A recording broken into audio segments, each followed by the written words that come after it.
This is his second part now. Just coming to Zbrush, nipped on Facebook for a bit, and because I've got this new computer, there's new music on there, so I was just downloading some bands, or a band in this case. Decided to get iTunes as well. Yeah. Okay, so now that's doing that, I started with a sphere this time, and I was just going through the notion of, using the move tool, which the hotkey for I think is BMV, brush move V. So it's a sort of normal brush move, and then what I'm doing there is when I sort of pulled it out, I masked out an area. I inverted that mask, so the active area was a small area that I selected. So I'm doing it again here, and I just used the transpose tool to pull out a new sort of area to work with. And the way I'm sort of able to pull around and then sculpt on it still without it being all distorted is I'm using Dynamesh, which you can see over there to the right, that big Dynamesh button that's selected.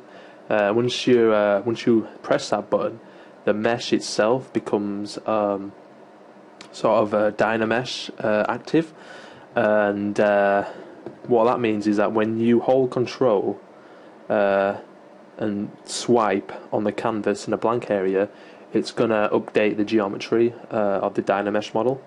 So, which means basically that you get a lot more resolution in the areas that you may have pulled out. And it's just a really fast way of pulling out shapes and stuff, which is what I'm doing here. Just sorting out my music here. Didn't even have iTunes installed yet. Couldn't be asked installing it, so I just opted for Windows Media Player. And that's pretty much the process I went through with this model, just using Dynamesh, using transpose, and just pulling out different areas for limbs and stuff. Just really trying to flesh out this character. It does change quite a bit. He doesn't really keep the gorilla sort ofness. There's a little bit of gorilla in there, but he just, I don't know, it's kind of like a weird horse type thing it changes into. But I think this is a really important part of the process, really, is fleshing out the anatomy. I've got that sort of blue muscle thing on the second monitor, so I'm using that to figure out stuff. And the brush I'm using is clay build-up, just a standard clay build-up brush. I haven't changed any of these settings on here. It's just a really good brush for muscle detail. Don't be afraid of carving in big areas like I'm doing. Be really broad with your strokes and stuff, and just have some fun with it, but make sure you have some really solid reference. That's pretty much what this stage is all about. It's a very important stage. I spent approximately, this video is about 700% sped up. I think this was about an hour. It was about 80 minutes worth of sculpting on this resolution, and I wanted to make sure that I had a really strong sort of foundation, because on some models I noticed that I think people sort of go into the higher resolutions too quickly, and they don't really sort of figure out the anatomy on the lower resolutions well enough for it to sort of enable them to sculpt effectively. I think you need to have a really sort of good base, and it's just really figuring it out on the lower levels. You can make such big changes like I am here. I'm changing the entire sort of model, in a sense. I started bending around his back and stuff, and just don't be afraid to make really big changes, because it's really not that hard to do with Dynamesh and stuff anymore. You can pretty much change the entire way something looks and just update the resolution. But the look I'm going for on this thing is I want to really, really push the detail on it, and I'm going for some like muscle. It's going to be kind of like I don't know, just really organic muscle tissue everywhere, and I plan on, or at least I just decided that I was the sort of theme I was going to go for was that I was going to add like loads of scarring and tears and stuff in his muscles, and maybe sort of bits of metal hanging out of him and stuff like that. He's been like through battles and stuff like that. Because I don't want it just to be skin detail. I was planning on giving him some armor. I think at the end of this video, it might be the next one, I was going to try and sketch out some armor, but in the end I opted out and just decided to go for like the gruesome detail of him being scarred up and just like, you know, being through a lot of battles and wars and stuff. But yeah, again, I advise you to spend a lot of time in this resolution, as it's the sort of stage where the big changes can only be made at this level. You know, once you get into millions and millions of polygons, it just becomes harder and harder to push and pull around stuff. So yeah, you know, I started to get a bit lost as well, so I started to look at gorillas, which is where this specific silverback, where he was really sort of, you know, on all four limbs. I quite liked that, so I started to play around with it a bit more, you know, pulling out his back and stuff like that and straightening out his legs. So he's sort of like a hunched back and like a hunched over sort of silverback I went for in the end, and I thought it looked pretty cool, so I ended up keeping it that way. You know, just really playing around with what I had. And, you know, he's starting to look how I liked it to look now. Just figuring out the bottom torso a little bit, you know.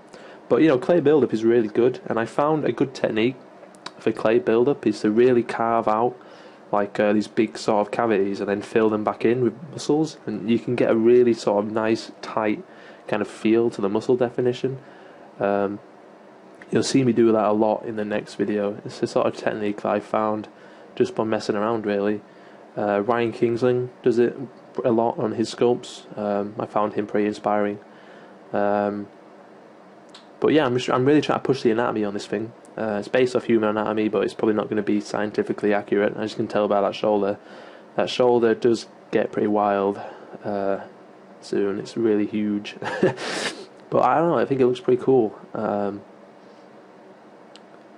Yeah, I think this is going to be a really cool project. But this new computer I've got, you know, sculpting now is just so nice. There's no lag at all. I can use really broad strokes on a lot of polygons. So it's been quite joyous to sort of work on this thing. I'm just going over the arms now, comparing it to the anatomy sort of reference that I've got on my second screen.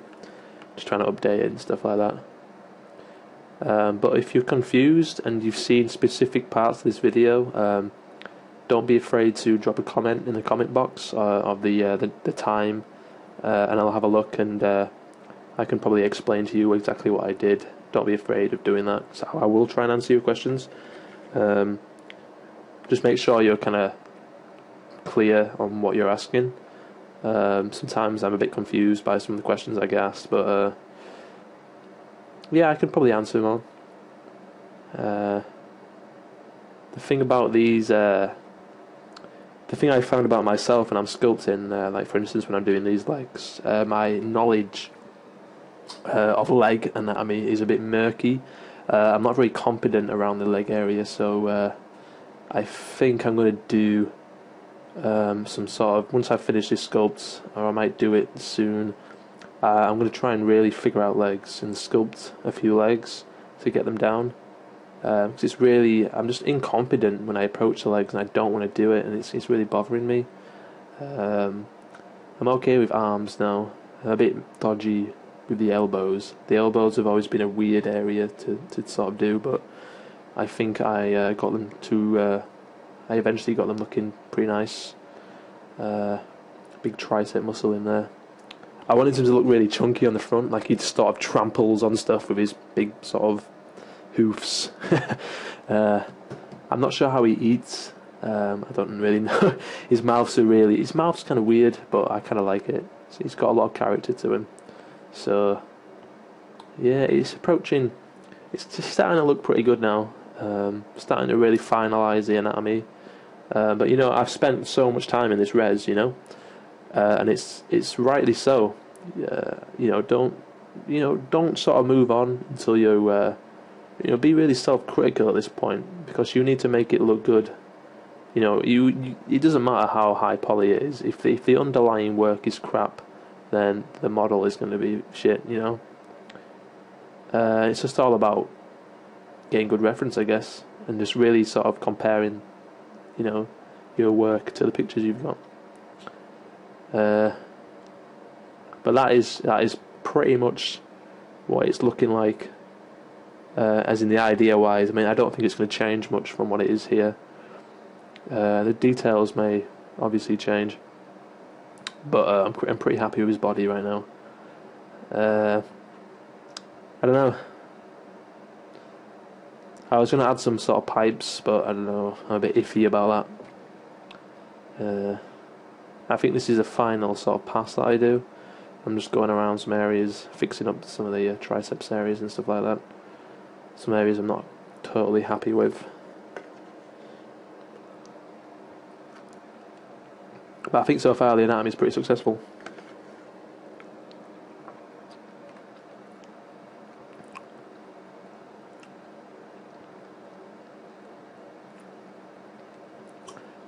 But yeah, it's a kind of a new thing for me, this. Before it was all real time. But the thing about doing real time videos is that I can't show everything. Whereas if I time lapse it, you can see the development of everything. Because I've had a lot of things like people saying that I do interesting things when I'm not filming stuff, and this way you get to see everything. So just give me your opinion on that. You know, which do you prefer? Do you prefer real time, or do you prefer these time-lapsed videos of me talking over this sped up video? But like I say though, if you need questions, want something answering, I can probably make a question video for you. Try and answer it best as I can. Like I say, I'm no professional. That's why I made this channel, to motivate myself into improving my sculpting. And it's helped. I'm really sort of appreciative of any support that I've received on this channel. So thank you for any comments and likes that you've given me. I'm just going over the legs here as well. I'm trying to sort of make them look a bit more kind of uniformed detail compared to the rest of the sort of sculpt. Just figuring out some more of these traps. And I decided on this bit as well that I should break up the shoulder a little bit, as it just looked a bit, I don't know, like a big mass of, like this.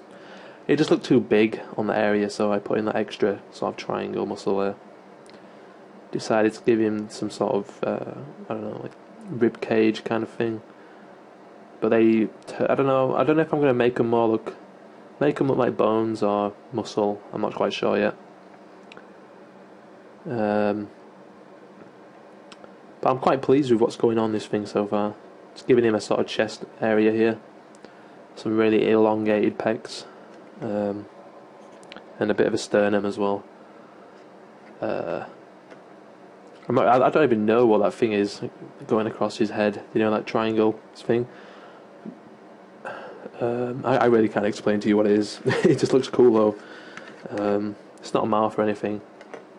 But that's pretty much it, guys, for this video.